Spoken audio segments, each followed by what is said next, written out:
नमस्कार मित्रों, स्वागत है आपका हमारे online YouTube channel SRM educate. मैं संतोष कटियार स्वागत करता हूं आपका हमारे online YouTube channel SRM educate पर।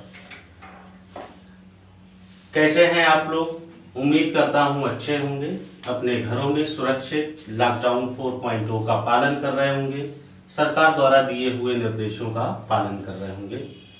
मित्रों, अगर बात की जाए ये वैश्विक महामारी कोरोना वायरस कोविड-19 को देखते हुए आप लोग अपनी तैयारी विधिवत रूप से ऑनलाइन तरीके से करते रहें, सुव्यवस्थित तरीके से आप सेल्फ स्टडी करते रहें। और अगर आप गुणवत्ता के मामले में समझौता नहीं करना चाहते हैं तो आपको SRM educate online YouTube channel को देखना होगा, क्योंकि यहाँ पर समस्त परीक्षाओं की सभी भर्ती परीक्षाओं के कंटेंट विधि विशेषज्ञों के द्वारा आपको प्रोवाइड कराए जा रहे हैं। जैसा कि आप देख रहे हैं, लगातार SRM एजुकेट की टीम आपके लिए प्रयत्नशील है और आपके लिए हमेशा मदद कर रही है। जैसा कि आपको मैं बता चुका हूं, एक सारथी के रूप में SRM educate online YouTube channel आपका साथ दे रहा है। तो मित्रों, देर किस बात की, आइए शुरुआत करते हैं अपने आज के टॉपिक राष्ट्रपति की शक्तियां। जैसा कि आप थंबनेल में देख चुके हैं, आज हम पढ़ने चल रहे हैं राष्ट्रपति के सेक्शन का पार्ट 4 राष्ट्रपति की शक्तियां, जो हम आज और कल यानी कि नेक्स्ट पार्ट 2 पार्ट में कंप्लीट कराएंगे। अगर बात की जाए राष्ट्रपति की शक्तियों की, तो आज हमारा टॉपिक जो है वो क्या है? राष्ट्रपति की शक्तियां। राष्ट्रपति की शक्तियां। अगर मित्रों बात की जाए राष्ट्रपति के शक्तियों की, तो जैसा कि आप जानते हैं कि मोस्ट इंपॉर्टेंट सेक्टर है राष्ट्रपति की शक्तियां, यानी कि हर एक परीक्षा में राष्ट्रपति की शक्तियों से काफी प्रश्न पूछे जाते हैं। इससे पहले मैं राष्ट्रपति के 3 लेक्चर दे चुका हूं, जो आप संतोष कटियार के प्लेलिस्ट में जाके देख सकते हैं। कॉन्स्टिट्यूशन भी संतोष कटियार, लेखपाल भी संतोष कटियार की प्लेलिस्ट में जाके आप तीनों पार्ट देख सकते हैं और भर्ती परीक्षाओं से बनने वाले प्रश्न वहां पर पूरे कराए गए हैं। आज उसी क्रम में जो राष्ट्रपति की शक्तियां हैं, यहां पर परीक्षा की दृष्टिकोण से समस्त प्रकार की शक्तियों को देखेंगे। उससे पहले कि आपको मैंने जो लेक्चर दिया था पार्ट 3 का और पार्ट 2 का, वहां पर मैंने आपको बताया था कि राष्ट्रपति के पास समस्त कार्यपालिका शक्ति निहित होती है।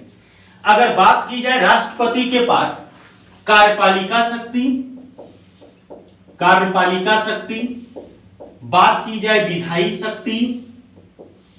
विधायी शक्ति और बात की जाए न्यायपालिका शक्ति यानी कि न्यायिक शक्ति, ये 3 प्रकार की शक्तियां राष्ट्रपति के पास पाई जाती हैं। अगर इन 3 शक्तियों की बात की जाए तो ये मोस्ट इंपॉर्टेंट सेक्टर है और परीक्षाओं में आपसे लगातार पूछा जाता है कि राष्ट्रपति की निम्नलिखित में से कौन कार्यपालिकीय शक्ति होगी, या कौन सी विधायी शक्ति होगी, या कौन सी आपकी न्यायिक शक्ति होगी। मित्रों, यहां पर आपसे आर्टिकल बेस्ड क्वेश्चन और यहां से आपसे लैंग्वेज बेस्ड क्वेश्चन अलग अलग प्रकार से पूछे जाते हैं, जो कि आम विद्यार्थी बहुत ही मुश्किल से कंडक्ट कर पाते हैं। लेकिन यहां पर इस लेक्चर के बाद आपका राष्ट्रपति के सेक्टर से, राष्ट्रपति की शक्तियों के पार्ट से कभी भी सवाल छूटने वाला नहीं है, आप जिस किसी भर्ती परीक्षा की तैयारी कर रहे हो। तो आइए, इसी क्रम में जो कार्यपालिका, विधायी और न्यायिक शक्तियों की हमने बात की है, इसी क्रम में हम अपनी पहली शक्ति देखते हैं, कार्यपालिकीय शक्ति। ठीक है मित्रों, तो कार्यपालिका शक्ति हम देखते हैं। उससे पहले कि आप पेन कॉपी उठा लें और एक शॉर्ट नोट्स भी बनाते रहें, और नए स्टूडेंट जितने भी हैं जल्दी से जल्दी चैनल को लाइक करें, शेयर करें, सब्सक्राइब करें, ताकि SRM एजुकेट की वीडियोस का नोटिफिकेशन आप तक सही समय पर पहुंच सके। जल्दी से जल्दी शेयर कर दीजिए और ज्यादा से ज्यादा लोगों को आप लोग बुला लीजिए जो भी कॉम्पिटिटर हैं। और हम शुरुआत करने चल रहे हैं कार्यपालिकीय शक्ति की। अगर मित्रों कार्यपालिकीय शक्ति की बात की जाए तो आपने एक चीज देखा होगा, एक आर्टिकल पढ़ा था, जिस आर्टिकल में लिखा हुआ था आर्टिकल 53। आर्टिकल 53 के अंतर्गत आपने देखा था कि कार्यपालिका की समस्त शक्ति किसमें निहित होती है? राष्ट्रपति में। कार्यपालिका की समस्त शक्ति, कार्यपालिका की समस्त शक्ति राष्ट्रपति में निहित होती है, राष्ट्रपति में निहित होती है। आप देख रहे हैं कि कार्यपालिका की समस्त शक्ति किसमें निहित होती है? राष्ट्रपति में निहित होती है। कौन सा आर्टिकल कह रहा है? आर्टिकल 53।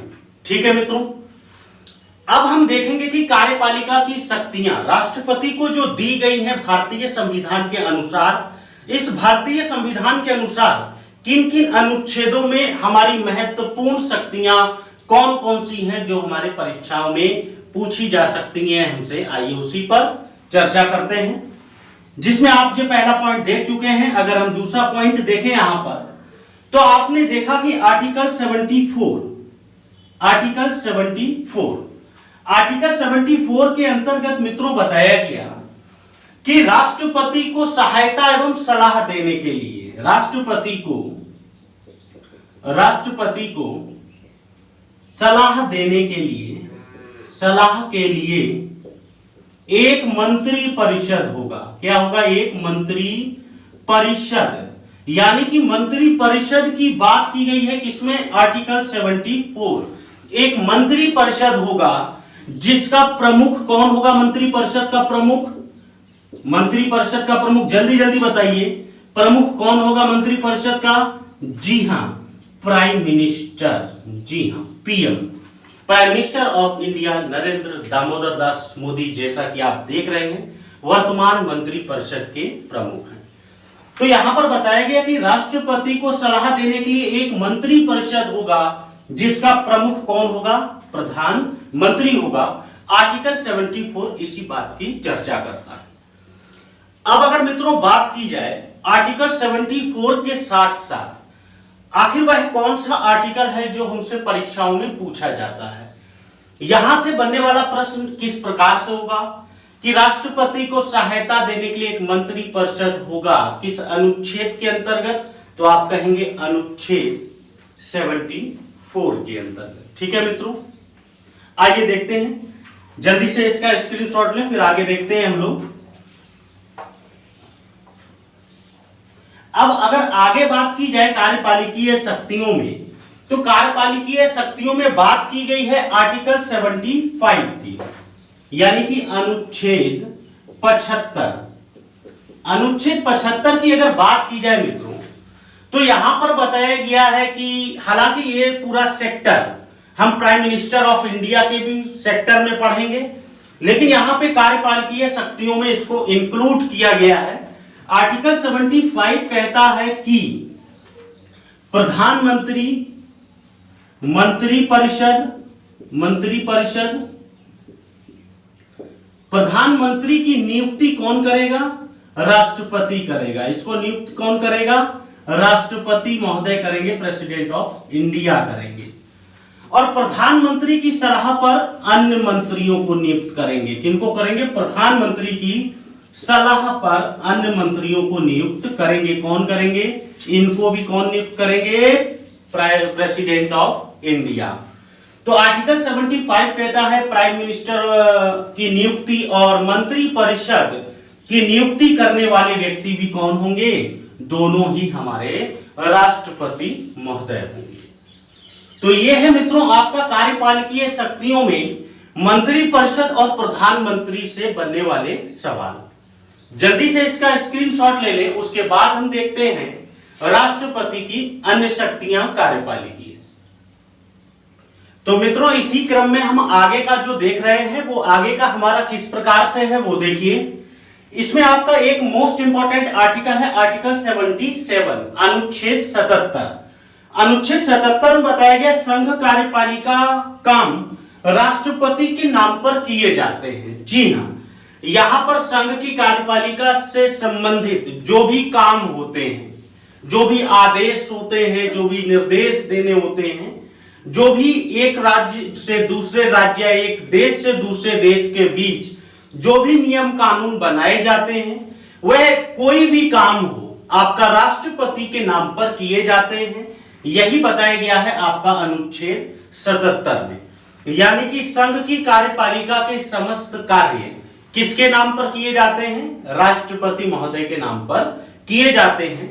अब आइए देखते हैं इसी क्रम में राष्ट्रपति महोदय द्वारा कार्यपालिकीय रूप में नियुक्त किए जाने वाले व्यक्तियों को, यानी कि राष्ट्रपति द्वारा कौन कौन से व्यक्ति नियुक्त किए जाते हैं, प्रशासनिक अधिकारी, शासनिक अधिकारी कौन कौन से नियुक्त किए जाते हैं, आइए इसी क्रम में देखते हैं।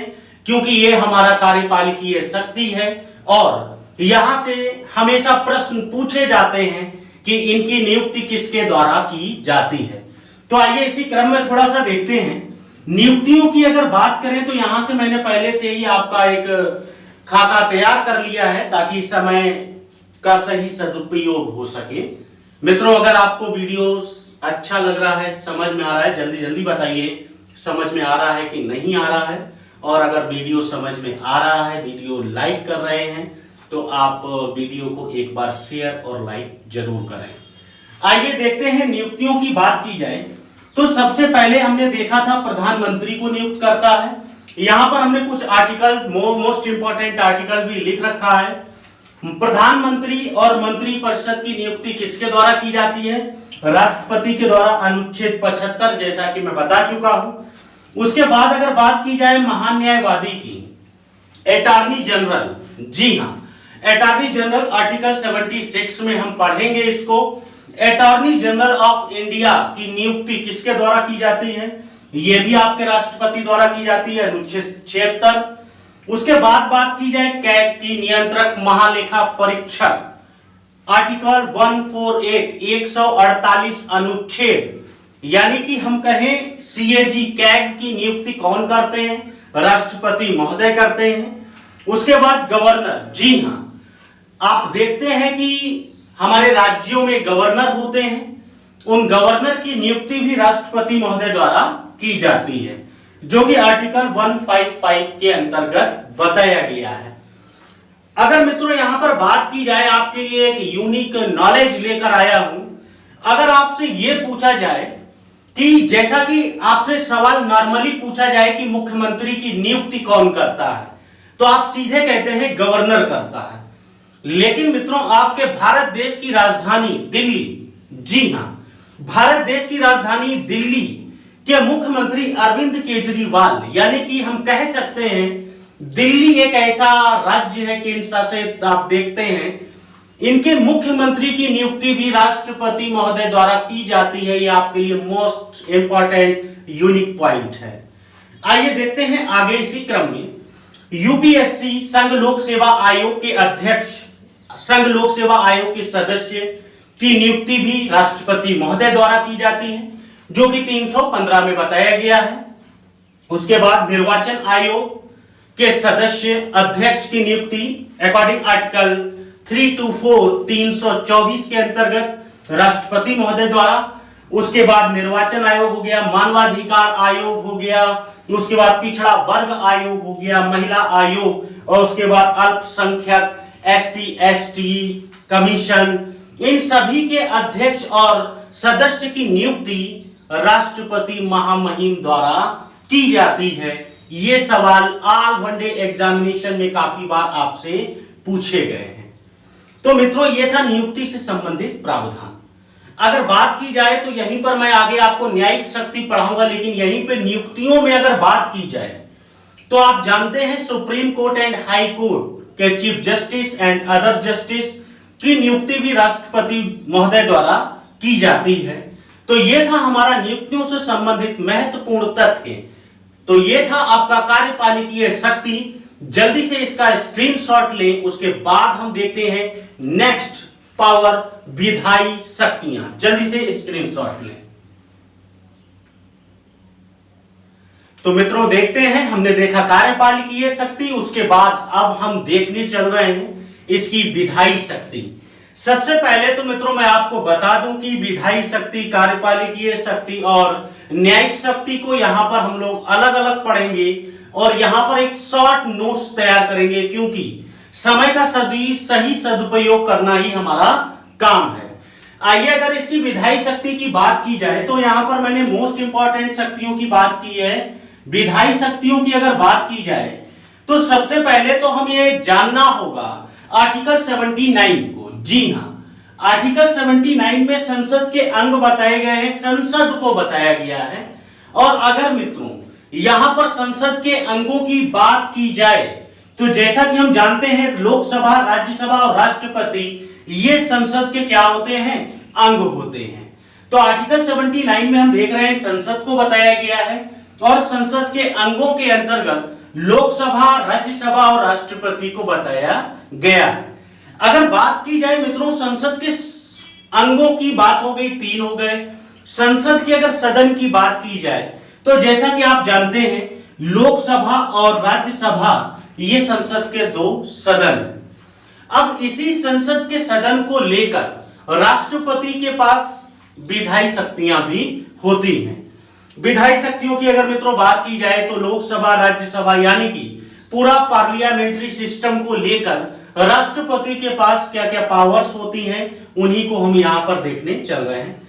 जल्दी से आप लोग कमेंट करके बताइए मित्रों समझ में आ रहा है या समझने में कठिनाई हो रही है, क्योंकि संविधान एक व्यवहारिक भाषा के अनुसार आप तक पहुंचाने की कोशिश की जा रही है। जल्दी जल्दी कमेंट करके बताइए समझ में आ रहा है आप लोगों को। अगर आ रहा है तो जल्दी से थंब भेजिए और बताइए समझ में आ रहा है। और जो लोग अभी जुड़े हैं जल्दी से वीडियो को शेयर करें और सब्सक्राइब करें। आइए देखते हैं आर्टिकल 99 की अगर बात की जाए तो संसद में हमने देखा कि लोकसभा और राज्यसभा है। अब इसी लोकसभा और राज्यसभा के जो सदस्य होंगे इन सदस्यों के बारे में शपथ का प्रावधान किया गया है। इसी शपथ का प्रावधान आर्टिकल 99 में बताया गया कि सदस्यों को शपथ कौन दिलाएगा, प्रोटेम स्पीकर दिलाएगा। जी हां, संसद के जो 2 सदन हैं लोकसभा और राज्यसभा, लोकसभा के जो भी सदस्य हैं इनको प्रोटेम स्पीकर शपथ दिलाता है। और मित्रों यहां से एक पॉइंट और आप लोग समझेंगे, प्रोटेम स्पीकर को नियुक्त कौन करेगा, तो प्रेसिडेंट ऑफ इंडिया। जी हां, प्रोटेम स्पीकर को नियुक्त कौन करते हैं, प्रेसिडेंट ऑफ इंडिया अर्थात आपके महामहिम राष्ट्रपति महोदय। प्रोटेम स्पीकर जैसा कि आप जानते हैं कि जो हमारी पिछली लोकसभा होती है उस लोकसभा के जो हमारे अधिकारी होते हैं, अध्यक्ष होते हैं, नई लोकसभा गठित होने के बाद उन सदस्यों को शपथ दिलाते हैं, उसके बाद वह अपने पद से हटते हैं। यह प्रोटेम स्पीकर कहलाते हैं। प्रोटेम स्पीकर में आवश्यक नहीं है कि यही व्यक्ति प्रोटेम स्पीकर बनेंगे। राष्ट्रपति महोदय जिसको भी चाहे प्रोटेम स्पीकर बना सकते हैं। यही प्रोटेम स्पीकर क्यों बनते हैं, लोकसभा अध्यक्ष, पुराने लोकसभा अध्यक्ष प्रोटेम स्पीकर क्यों बनते हैं, इसके बारे में अगर बात की जाए तो यहां पर ज्यादा कोई बड़ा रॉकेट साइंस नहीं है। कुल मिलाकर उनके पास एक्सपीरियंस होता है लोकसभा का, राज्यसभा का, इसलिए उनको एट लास्ट प्रोटेम स्पीकर बना के और उसके बाद उनको पद से हटा के नए स्पीकर की नियुक्ति की जाती है जो नई लोकसभा से चुन के आते हैं। आइए चलते हैं अपने अगले प्रश्न के अगले पॉइंट की तरफ, जो कि प्रश्न का रूप लेगा आर्टिकल 85। ये आर्टिकल आपके लिए बहुत ही महत्वपूर्ण है, क्योंकि आर्टिकल 85 में राष्ट्रपति की विधायी शक्तियों में वह तमाम शक्तियां बताई गई हैं जिनको लेके पार्लियामेंट्री सिस्टम पर एक अधिकार जमा के रखा हुआ है राष्ट्रपति महोदय ने, जो कि पूरी तरीके से पावरफुल है। जिसमें सबसे पहला पॉइंट हम देखेंगे संसद सत्रावसान। जी हां, राष्ट्रपति महोदय संसद का सत्रावसान करते हैं। जी हां, आगे देखते हैं दोनों सदनों को बुलाने की पावर, यानी कि लोकसभा और राज्यसभा को बुलाने का अधिकार भी राष्ट्रपति महोदय के पास है। ये दोनों अधिकार किसमें है, आर्टिकल 85 में है। फिर कह रहा है कि प्रथम अधिवेशन का संबोधन। मित्रों यहां पर शॉर्ट नोट्स आप लोग बना सकते हैं। यहां पर मैं अभी आपको विस्तृत रूप से यहां पर समझाऊंगा कि ये क्या है। प्रथम अधिवेशन का संबोधन अनुच्छेद 87। अब अगर बात की जाए मित्रों संसद का सत्रावसान, जैसा कि आप जानते हैं संसद में सत्र चलते हैं, ये हम संसद में पढ़ेंगे। यहां पर एक नॉर्मली रूप से एक फंडामेंटल लॉ इसके बारे में जानते हैं, फंडामेंटल नियम जानते हैं इसके बारे में। अगर सत्रावसान की बात की जाए तो जैसा कि आप जानते हैं मित्रों, हमारे देश में पार्लियामेंट्री सिस्टम, संसद में सत्र चलते हैं, सत्र का आयोजन होता है। ग्रीष्मकालीन सत्र, शीतकालीन सत्र, तमाम प्रकार के बजट सत्र आप देखते हैं। इन सत्रों को चलते चलते इन सत्रों को अंत करने का अधिकार राष्ट्रपति महोदय जी के पास है। जैसा कि आप ये भी जानते हैं कि राष्ट्रपति महोदय जितने भी कार्य करते हैं वे मंत्रिपरिषद की सलाह पर करते हैं। तो इसी सत्र को मान लीजिए XYZ की जो सत्र चलना है वह 3 महीने का चलना है। अब 2 महीने सत्र चल चुका है। कितने महीने? 2 मंथ सत्र चल चुका है। 2 मंथ के बाद इस सत्र का अवसान यानी सत्र को समाप्त करने का अधिकार किसके पास है? प्रेसिडेंट ऑफ इंडिया के पास है। सत्र का जब सत्रावसान होगा मित्रों, उसके बाद आगे कोई भी बैठक नहीं होगी। अगला नया सत्र होने के पश्चात ही अगली बैठक होगी। तो यह है आपका संसद सत्रावसान।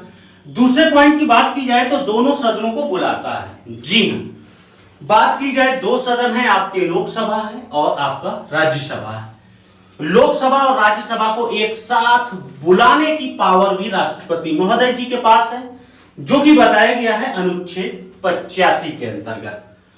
तो यह है मित्रों आपका आर्टिकल 85 एंड आर्टिकल 87 की बात करें तो आर्टिकल 87 में बताया गया है प्रथम अधिवेशन का संबोधन। जैसा कि आप जानते हैं प्रथम अधिवेशन का संबोधन राष्ट्रपति महोदय द्वारा किया जाता है। यानी कि जो भी नई लोकसभा गठित होगी, नया चुनाव होता है, जैसा कि आप जानते हैं प्रत्येक 5 वर्ष बाद आम चुनाव, नए चुनाव के बाद जो नई लोकसभा का गठन होता है, इस नई लोकसभा के प्रथम सत्र को संबोधित करने की अथॉरिटी, अधिकार राष्ट्रपति महोदय जी के पास होता है, जो कि बताया गया है आर्टिकल 87 के अंतर्गत। आपसे सवाल पूछा जाएगा क्या संसद का सत्रावसान कौन करता है? राष्ट्रपति महोदय। दोनों सदनों को कौन बुलाता है? तो राष्ट्रपति महोदय। उसके बाद प्रथम अधिवेशन को संबोधित कौन करता है? राष्ट्रपति महोदय। मित्रों समझ में आ रहा है कि नहीं आ रहा है? जल्दी जल्दी बताइए आप लोग, क्योंकि यहां पर मैं मोस्ट इंपॉर्टेंट टॉपिक की बात कर रहा हूं। डायरेक्टली आपको वनडे एग्जामिनेशन और सभी भर्ती परीक्षाओं से संबंधित प्रश्न को डायरेक्टली आपको समझाने की कोशिश की जा रही है मेरे द्वारा। अब अगर बात की जाए तो संसद का प्रथम अधिवेशन को संबोधित किया 87 में। मित्रों अगर पावरफुल बात की जाए तो आर्टिकल 108 इसको देखते हैं क्या है। संयुक्त अधिवेशन, संयुक्त अधिवेशन, संयुक्त अधिवेशन की अगर बात की जाए तो सबसे पहला सवाल तो मित्रों संयुक्त अधिवेशन कब बुलाया जाता है, संयुक्त अधिवेशन की चर्चा किस अनुच्छेद में है, तमाम प्रकार के प्रश्न हमसे पूछे जाते हैं। तो सबसे पहले तो आर्टिकल 108 जो संयुक्त अधिवेशन है इसके लिए थोड़ा सा हम ढांचा तैयार करते हैं। जैसा कि मित्रों आप जानते हैं कि 108 जिसमें बताया गया है संयुक्त अधिवेशन, संयुक्त अधिवेशन। मित्रों अगर संयुक्त अधिवेशन की बात की जाए तो जैसा कि आप जानते हैं कि ये आपकी जो संसद है लोकसभा और राज्यसभा, इस लोकसभा राज्यसभा में कोई भी बिल जब लाया जाता है तो बिल को पारित करने के लिए पूरी संसद जिम्मेदार होती है। अब अगर बात की जाए संयुक्त अधिवेशन की तो संयुक्त अधिवेशन कब बुलाया जाता है, सबसे पहला सवाल तो हमारा यही हो सकता है। संयुक्त अधिवेशन हमेशा याद रखिएगा जब बुलाया जाएगा जब एक सदन किसी भी बिल को पारित कर दे तथा दूसरा सदन उस पर असहमति दे दे, या दूसरा सदन पारित कर दे और पहला सदन असहमति दे दे। इस असमंजस की स्थिति में इस विडंबना की स्थिति में उस बिल को पारित करवाने के लिए तथा दोनों में सामंजस्य बैठाने के लिए राष्ट्रपति महोदय द्वारा संयुक्त अधिवेशन बुलाया जाता है, जो कि आर्टिकल 108 में बताया गया है। अब यहां पर मित्रों एक पॉइंट सामने निकल के आता है जो कि बहुत ही महत्वपूर्ण है। संयुक्त अधिवेशन की अध्यक्षता कौन करेगा? जो संयुक्त अधिवेशन होगा उसकी अध्यक्षता जल्दी जल्दी कमेंट बॉक्स में जवाब दें। अध्यक्षता कौन करेगा? बिल्कुल सही, अध्यक्षता जो करने वाले व्यक्ति होंगे वे होंगे आपके स्पीकर। जी हां, लोकसभा अध्यक्ष द्वारा संयुक्त अधिवेशन की अध्यक्षता की जाती है। तो यह था हमारा संयुक्त अधिवेशन। जल्दी से इसको नोट कर लें आप लोग।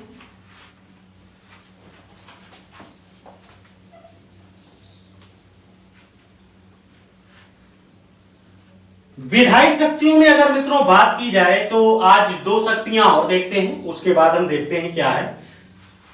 अगर विधायी शक्तियों में बात की जाए तो एक आपका महत्वपूर्ण अनुच्छेद है आर्टिकल 80 और दूसरा है आपका आर्टिकल 331। ये आपके दो आर्टिकल बहुत ही महत्वपूर्ण हैं। इन दो आर्टिकल की अगर मित्रों बात की जाए तो आज ये दो आर्टिकल पढ़ के हम लोग समाप्त करेंगे लेक्चर को। उसके बाद दूसरे पार्ट में हम अन्य न्यायिक शक्ति, सैन्य शक्ति, इन सभी को देखेंगे। उसके बाद उसी लेक्चर में हम समाप्त करेंगे।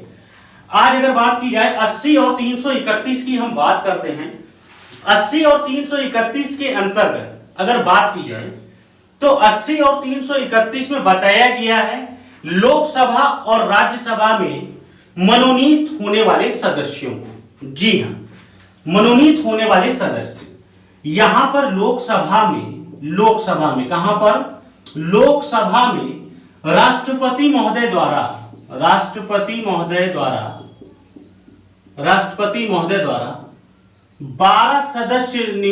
2 सदस्य नियुक्त किए जाते हैं। कितने सदस्य? 2 सदस्य नियुक्त किए जाते हैं। ये दोनों सदस्य कैसे होते हैं? मनोनीत होते हैं, मनोनीत किए जाते हैं। 2 सदस्य लोकसभा में किस अनुच्छेद के अंतर्गत? 80 के अंतर्गत। अगर मित्रों बात की जाए अनुच्छेद 331, जैसा कि आप जानते हैं दूसरा सदन आपका राज्यसभा। राज्यसभा में 12 सदस्य मनोनीत किए जाते हैं। कितने सदस्य? 12 सदस्य मनोनीत किए जाएंगे। 12 सदस्य। अब मित्रों अगर बात की जाए ये 80 के अंतर्गत 2 सदस्य लोकसभा में, 331 के अंतर्गत 12 सदस्य राज्यसभा में। अगर बात की जाए ये 12 सदस्य और ये 2 सदस्य होंगे कौन, तो इसको जानने के लिए थोड़ा सा समझिए आप लोग, अंत तक बने रहिए। आपके लिए बहुत ही महत्वपूर्ण टॉपिक है और जैसा कि आप देख रहे हैं बहुत मेहनत के संग इसको डिलीवर किया जा रहा है, तो आप लोग एक शॉर्ट नोट्स बनाते रहें। बात की जाए लोकसभा में जो 2 सदस्य हैं, ये 2 सदस्य होते हैं आपके आंग्ल भारतीय समुदाय के। कौन होते हैं? आंग्ल भारतीय समुदाय। आंग्ल भारतीय समुदाय के ये 2 सदस्य होते हैं। आंग्ल भारतीय समुदाय यानी कि एंग्लो इंडियंस। मित्रों वर्तमान समय में जैसा कि आपको मैं बता दूं कि अब एंग्लो इंडियंस की नियुक्ति खत्म सी होती जा रही है। जैसा कि आप देख रहे हैं वर्तमान समय में एंग्लो इंडियंस का प्रावधान धीरे धीरे हमारा संविधान में ही मेंशन होके रह गया है। वर्तमान समय में नियुक्तियां नहीं हो रही हैं, मनोनीत नहीं हो रहे हैं। आंग्ल भारतीय समुदाय यानी कि एंग्लो इंडियंस कौन है? सबसे पहला सवाल तो आप ये जान लें कि एंग्लो इंडियंस वे होते हैं जिनकी मां भारतीय हो और जिनके पिता यूरोपीय हो, उनसे जन्मी संतान एंग्लो इंडियंस कहलाएगी। सीधी सी भाषा में समझिए आप लोग कि यूरोपीय कंट्री का पिता और भारतीय माता से जन्मी संतान एंग्लो इंडियंस कहलाएगी। दूसरा देखते हैं राज्यसभा के 12 सदस्य अकॉर्डिंग आर्टिकल 331 331, तो ये सदस्य एक विशेष क्षेत्र से आते हैं। साहित्य, विज्ञान, कला, खेल, इन सभी क्षेत्रों से आने वाले, इन क्षेत्रों में समाज सेवा, इन क्षेत्रों में एक विशिष्ट ख्याति प्राप्त करने वाले व्यक्ति बनाए जाते हैं। राज्यसभा मेंबर ऑफ पार्लियामेंट के सदस्य मनोनीत किए जाते हैं और इनको मनोनीत करने का अधिकार भारत देश के राष्ट्रपति महोदय जी के पास है। तो ये आप नोट कर लीजिए जल्दी से। आर्टिकल 80 और आर्टिकल 331 स्क्रीनशॉट ले इसका, जल्दी से ले।